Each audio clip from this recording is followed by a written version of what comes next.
Ukraine has a goal for their drone units to eliminate 30,000 Russian soldiers per month, which means that for one of the units, the Magyar Birds, that's 100 kills a day, every day.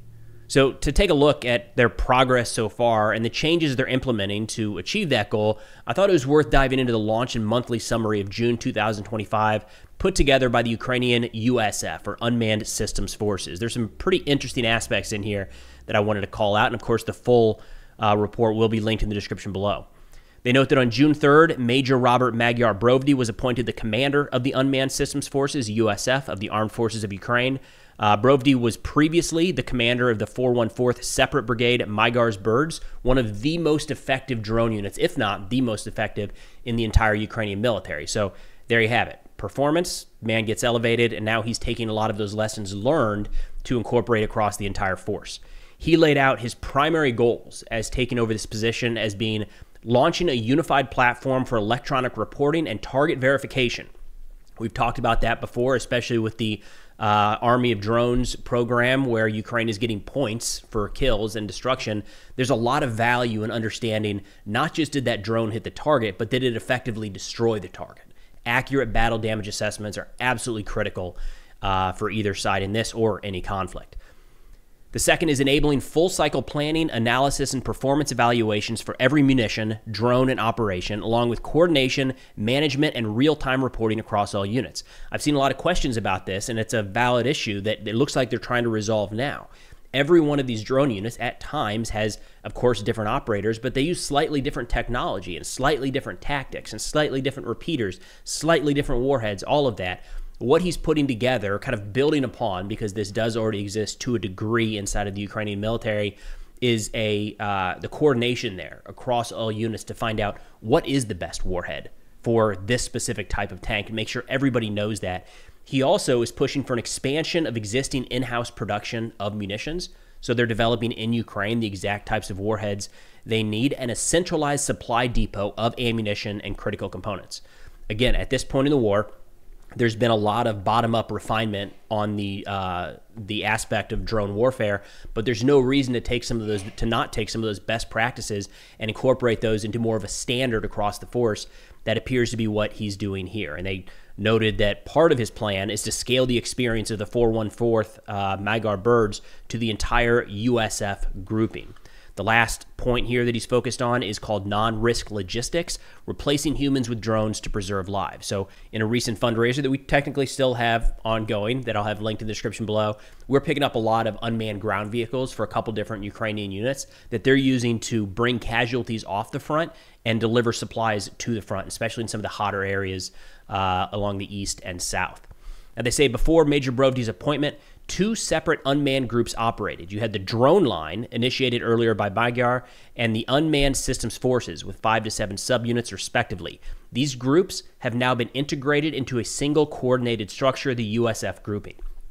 So again, when you see how this aspect of the war has changed, at one point you just had individual soldiers and individual units with a drone that they would use however they saw fit, usually recon at the start of the war. Then you started seeing, squads, platoons, companies incorporate FPV-style drones. That made its way up to, let's say, battalion, brigade level, a consolidation of those skill sets and of those resources. And now we're seeing this at the highest level in Ukraine, pulling all of the drone operators, all of the drone units together, all learn together, all source the necessary materials based off of their current experiences.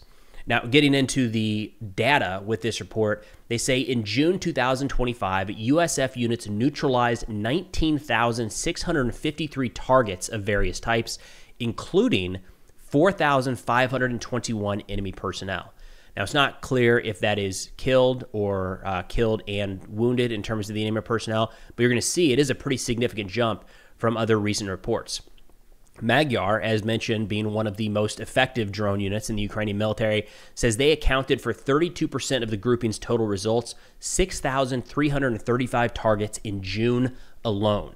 Those guys have a Telegram channel, they've got a Twitter account, they've got a YouTube channel, I think all that stuff. They are posting drone footage nonstop. I'll link all of those in the description. Is going to be pretty long at this point, isn't it? But if you want to follow those guys, it's worth checking out because they've got a lot of really incredible, very real-time footage going up day after day.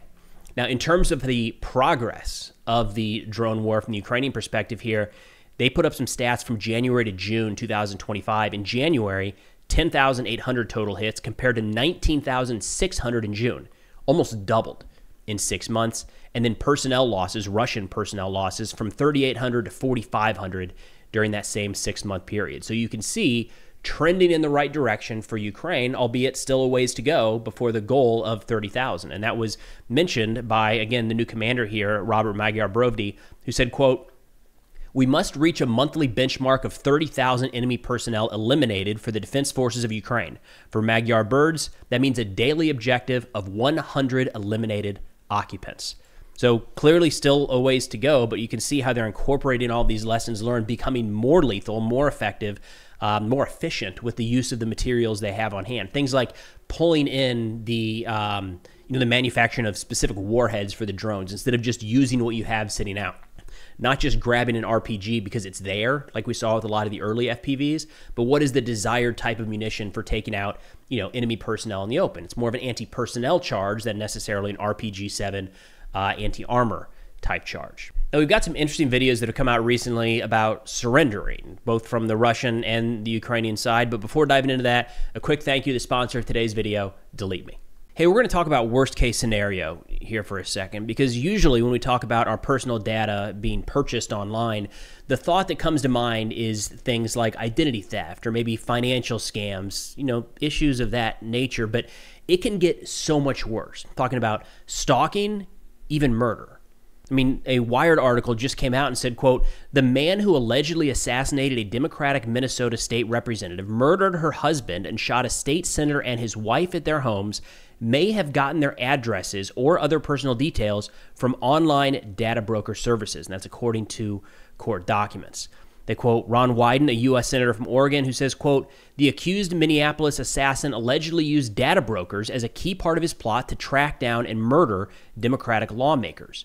And then Gary Warner, the director of intelligence at cybersecurity firm Dark Tower, added to that, saying, quote, "These are not the first murders that have been abetted by the data broker industry, but most of the previous targets were relatively unknown victims of stalking and abuse." Again, I want to stress that's the worst case scenario for some of this stuff, but it is serious. It's something that we all should work to get taken care of. And that's where tools like Delete Me come in, the sponsor of today's video. Now, Delete Me is a subscription service that constantly scans the internet, and when they find your personal data available for sale, they have it removed. Now, I use Delete Me, and here's a look at my most recent report where they reviewed 3,638 listings, found and removed 2 listings with 2 different data brokers that contained 12 pieces of my personally identifiable information. So if you want to protect yourself and your family from these online data brokers, get started with Delete Me today. Use the link in the description or scan the QR code on the screen here and use code Preston for 20% off all consumer plans. And with that, back to today's video. All right, so this was a clip just put out by the Russian Ministry of Defense a few days ago showing firing leaflets, surrender leaflets, instructions on how to surrender over Ukrainian positions. So these come in a rocket that you would fire out of a multiple launch rocket system. And instead of the explosive charges, it's these pockets in the middle that open up over the target and disperse these leaflets far and wide. So they would just scatter over a huge area of the front. And, there you go, 21st century surrender leaflet there with a QR code. I've not scanned it, but my guess is it probably takes you to a Telegram page or maybe some phone numbers you can contact if you wanted to surrender. So again, this is not a new tactic. We've seen it used throughout this war and seen it used in previous wars, but Russia every so often does like to highlight that they're continuing to do this. Now, kind of the complete other end of the spectrum, we got a video here put out today by the Ukrainian I Want to Live project, where they say this incident took place in the Zaporozhye region. A Russian serviceman surrendered to a drone and followed it along the road towards Ukrainian positions. This greatly displeased his comrades in arms, who opened fire on him with mortars and even attempted to kill him with a kamikaze drone. Spoiler alert, this one I don't think ends very well. And the I Want to Live project did not seem to have clear answers as to the status of this Russian soldier. Right here, you're going to see a pretty clear FPV strike. That's what that was. Now, it's not clear if the explosions in the background are necessarily targeting this guy or not, right? I mean, he's in the middle of a war zone, and things do go boom in the middle of a war zone. But you'll see as he moves a little closer here, some of these strikes are very, very accurate, clearly targeting this one individual. Now, again, to be fair, there's no confirmation from just this footage that it's the Russians firing on him instead of Ukraine. But if he is truly moving towards Ukrainian lines, that puts him directly in range of a lot of the Russian artillery in areas they would be firing, and likely inside the minimum range for some of the Ukrainian munitions. There we go, seeing a drone flying out towards the Russian positions. And then right here at the end, I don't think the Russian here actually makes it all the way. That looked like another FPV drone. But we are seeing more of these kind of guided surrenders being carried out. So in this case, we have a Russian soldier hit with a Ukrainian drone drop, and he surrenders. All right, this just came out like 48 hours ago. He's ready to get out of there. And the drone kind of nods, see that nod there, telling him, follow, we'll guide you out to the Ukrainian lines where you can surrender. And the guy definitely wounded, right? You can see the drone at a couple different times. They bring another one overhead. They drop some supplies to him. It looks like at one point there's a water bottle they set down next to him. I think we got a water bottle there. And then I think a little later there's even some food they dropped to him. At one point I thought maybe there was some medical supplies dropped, but it doesn't look like that. It looks like just food and water at this point. But nonetheless, continuing his crawl across no man's land here. And I wanted to play this one specifically because we've seen a couple kind of presented like this, but this guy actually makes it all the way, yeah, there's the food, actually makes it all the way across to the Ukrainian lines where the Ukrainian soldiers are notified of his location. And you'll see here in a moment, they come out of the trench line to take him prisoner. Of course, incredibly risky on either side. There you go, Ukrainian soldier. First thing he does is hand him water. How about that? And then take him prisoner. So look, it's not easy, not straightforward to surrender to a drone. It takes a lot of risk on both sides. The Russian soldier, of course, accepting the risk that he might get shot halfway across, like we saw in the previous video, getting targeted by his own guys, or even that he might not be identified by the time he gets to Ukrainian lines and he pops up over there and somebody on guard duty didn't know this was happening and shoots him because he's an enemy soldier. At the same time, there's a risk for the Ukrainian drone. That drone could have been used in any number of other tasks, preventing Russian attacks, keeping an eye on Russian firing positions, maybe helping Ukrainian soldiers as they maneuver. So there's a risk reward on both sides here. Or, of course, that you guide the Russian soldier to your position and he doesn't actually want to surrender and he does something stupid once he's there. But nonetheless, I do think it's worth, there's so much death, destruction, and tragedy in war. I think it's worth highlighting when we get a chance some little bright spots like this, some bright spots of humanity. Now, the big news overnight is that apparently the United States has turned back on military aid to Ukraine. Look, I'm not convinced the United States actually knows what we're doing here, at least the top levels of our administration. It feels very back and forth and contradictory in a lot of ways, but nonetheless, President Trump was asked about this during a dinner last night in the White House with Israeli Prime Minister Netanyahu. Here's what he had to say. Are you planning to send more weapons to Ukraine? We're going to send some more weapons. We have to. They have to be able to defend themselves. They're getting hit very hard now. They're getting hit very hard. We're going to have to send more weapons. Yeah, defensive weapons primarily, but they're getting hit very, very hard. Now, this was followed by a statement put out by the DOD, specifically the Pentagon spokesperson Sean Parnell, who said, quote, "At President Trump's direction, the Department of Defense is sending additional defensive weapons to Ukraine so that the Ukrainian people can defend themselves while we work to secure a lasting peace and end the killing." He added that the U.S. system for assessing military supplies globally remains in place and continues to be a key component of national defense priorities. Now, I don't want to get into the details of what exactly is turned back on or not. When they hammer on defensive capabilities, you have to assume that's probably more air defense type assets than necessarily Bradleys, Abrams, ATACMS, and HIMARS rockets.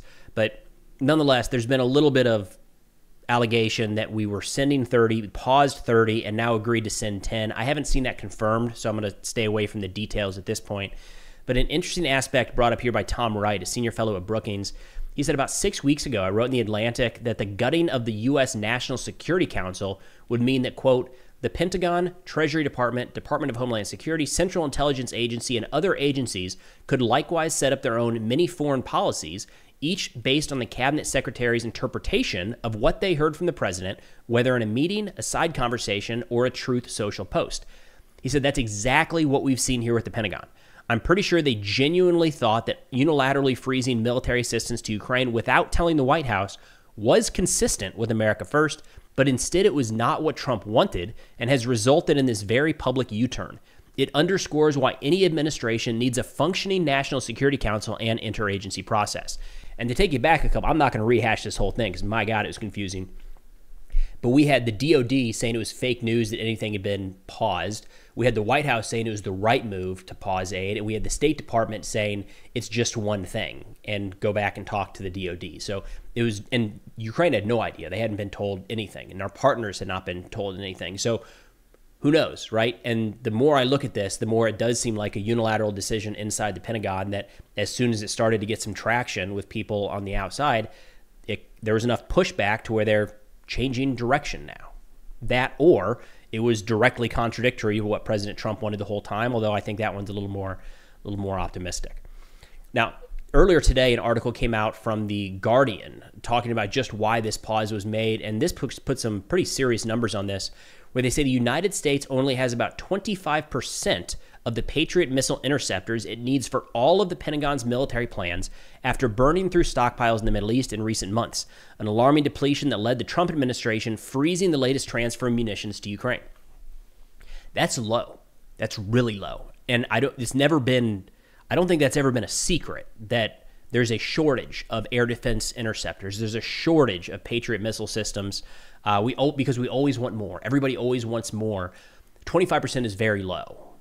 They say the stockpile of the Patriot missiles has fallen so low that it raised concern inside the Pentagon that it could jeopardize potential U.S. military operations, and Deputy Defense Secretary Stephen Feinberg authorized the transfer to be halted while they reviewed where weapons were being sent.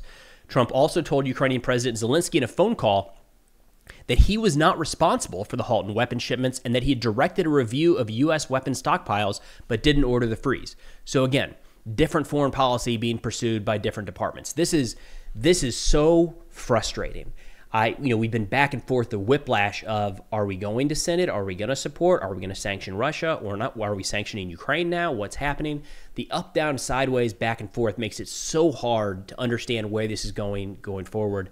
And you got to think that it's an incredible headache to Ukraine that actually needs these munitions day in and day out and is likely planning future operations based off of what they think they're going to receive or what they've already been promised. And the fact that in this case, it seems like one person changed his mind and said, why don't we just stop that for a little bit, has very real world impacts.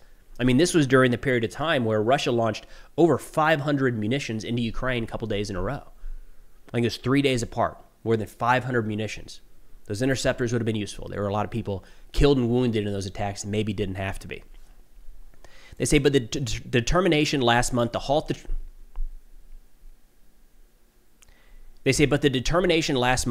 transfer is based in large part on the Pentagon's Global Munitions Tracker, which is used to generate the minimum level of munitions required to carry out U.S. military operations plans. According to the tracker, which is managed by the Joint Chiefs of Staff and the Pentagon's Defense Security Cooperation Agency, the stockpiles of a number of critical munitions have been below that floor for several years since the Biden administration started sending military aid to Ukraine. The Trump administration started a review of the depleted level of Patriot missiles and other munitions around February. Deliberations accelerated after the U.S. deployed more of the interceptors to the Middle East to support the Houthi campaign and to Israel. They note the situation became more acute following the bombing of Iran's nuclear facilities last month when the U.S. fired close to 30 Patriot missiles to intercept Iranian ballistic missiles fired at the Al Udeid air base in Qatar. All right, so not enough interceptors. Got it. Now we know. But here's the issue. We've known that for a while. And what I don't get, and this is so frustrating, is let's just make more. I know they're not easy to produce. I know they're expensive. There isn't a single country that utilizes the Patriot system that is saying right now, you know what, actually, we've got enough. If we start churning these things out 10, 20x more per year, there are buyers right now. And they're getting to see how effective these are against Iranian missiles in Israel, against Russian missiles and aircraft in Ukraine. Let's do it. High-paying American jobs. We can sell these to our allies all around the world. It seems like win-win-win. And I know it's complex. I do not understand how we're 3 years into this war and it doesn't seem like there's been a ramping up of production in the air defense realm. That seems criminally negligent in a lot of ways. Again, even if you don't want the United States involved in any way, shape, or form in this war, you know how much money could be pulled into the United States for selling this technology to allies around the world that are begging for it day in and day out? What are we doing here? Nonetheless, good news. I would say overall, the Russian response here is a little bit confused. Dmitry Medvedev said, quote, "How should we feel about this? The same way as before, the way our soldiers do it, the way the Supreme Commander-in-Chief does it. No way." As in, like, you don't feel about it at all. continue to achieve the goals of the special military operation, return our land, work for victory. And by and large, that's been the Russian response across the board today, just kind of writing this off like, whatever, fine. It's just, they just kind of assume that the United States is going to continue backing Ukraine for the long haul until we don't, which from their perspective is probably a pretty smart assumption. Now, the news of more interceptors arriving in Ukraine or supposedly arriving in Ukraine is timely, given the fact that Russian strikes have really increased month over month for quite a while now. And we've seen recently Russia actually targeting recruitment centers in Ukraine, which is a bit of a change here. Vitaly Sarantsev, my apologies for the pronunciation, he's the spokesperson for the Ground Forces Command of the Armed Forces of Ukraine, talked about a strike on the Territorial Center for Recruitment and Social Support in Kremenchuk just a couple days ago. And we got some videos of that strike as well. He said the reason to do that is to disrupt Ukrainians' mobilization efforts. He recalled the Russian campaign began earlier with terrorist attacks on this and other social protection buildings involving a series of bombings and attempts to plant explosive devices. He said the focus of these campaigns right now are Poltava, where the strike occurred just a couple of days ago, Kryvyi Rih, and Kremenchuk, which was the more recent strike. So again, a couple of these facilities hit in recent days. He said, in light of this, we expect such attacks to continue. For our part, we do everything to protect both the service members working there and the civilians who visit these centers. So interesting bit of a change there with Russia clearly going after, and they're talking about it on Russian channels, clearly going after, targeting, and striking Ukrainian military recruitment centers. Now, over the course of the last couple days, there's actually been a bit of a dip in Russian drone strikes. It's crazy to say this out loud. Only 200 were used over the last 2 days, which is kind of a decrease. Don't expect that to continue. What we've generally seen is it'll dip a little bit. Again, 200 shaheeds. Look at the size of this drone next to a Ukrainian soldier, for reference. I think at times people assume that these drones are relatively small. These are cruise missiles. When you hear Shahed, think cruise missile, like the size, the payload. So when this thing crashes into the side of a building, it does a lot of damage. If it hits a car in the street, it's going to incinerate the car, kill everybody in there, no doubt, and probably a lot of people nearby. These are massive munitions. According to President Zelensky, he says there were 1,270 of these fired into Ukraine over the course of the past week, along with 39 missiles and 1,000 glide bombs. Zelensky continued by saying, we very much expect that our partners will fulfill everything we agreed on. Air defense is the main thing for protecting life. We are already quite dynamically implementing agreements on investments in our own weapons production, in particular, all types of drones. Special attention is paid to interceptor drones. We are contracted to the maximum. Thank you to all partners who will help. And a big focus here is going to be on these Shahed Iran-style drones, because even if we see a 20x increase in U.S. Patriot production magically that we haven't been able to figure out so far, those are not being utilized to shoot down these drones. And the majority of the munitions being used right now are drones. They're cheap, they're inexpensive, but they're also very deadly when they strike their target. So Ukraine has been using a number of other mechanisms, F-16s in kind of combat air patrol, flying around cities to shoot down these drones. We've seen man pads at times, not as much anymore, and a lot of high-altitude interceptor drones that Ukraine has been tinkering around with more and more that, again, are comparable. It's a much better price comparison to downing a Shahed than using something like an actual interceptor from a Patriot. So Zelensky hits on that, special attention paid to interceptor drones, and we are seeing that technology advance day by day. But that's all we got for now. Thanks for watching, and I'll see y'all next time.